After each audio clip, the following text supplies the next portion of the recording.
Evening, a showdown looms in Columbus tonight over major changes proposed in collective bargaining for Ohio's public employees. Governor John Kasich wants the changes to allow governments to cut costs.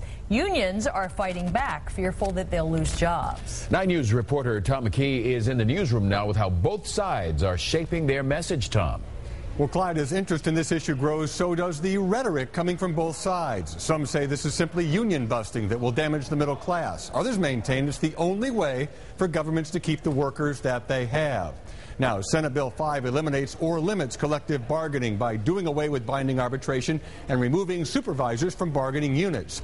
It also bans public employee strikes, modifies layoff procedures, and requires a 20% contribution for health care premiums. This is a fight that's going to intensify in Ohio and many other states.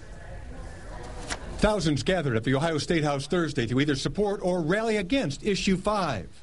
Absolutely union busting. The economic reality is we have to adjust to the changing economic conditions. All of a sudden, it's like it's an attack on police, it's an attack on fire. We need an ability to manage our costs, reduce our costs, and keep people in their jobs, performing the services that citizens want.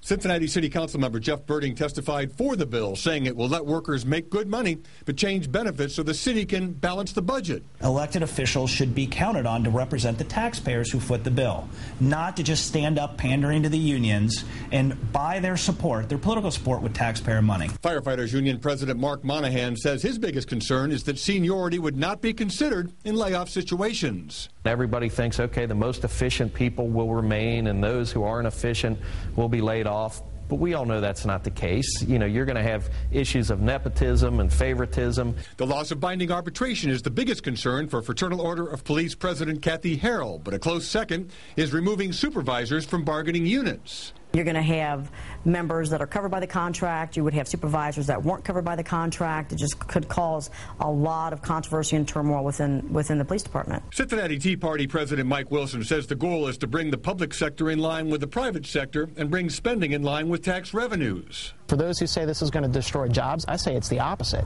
We're actually going to save jobs here because instead of layoffs, we have the ability to get compensation levels down to something reasonable and retain people instead of laying them off. Now, Wilson added he feels that without passage of the Senate bill, a state sales tax hike is likely, along with property tax increases at the local level. Of course, there's more testimony set for Tuesday in Columbus, with a vote possible on this bill, Clyde, within a month. All right, Tom McKee from the newsroom, thanks.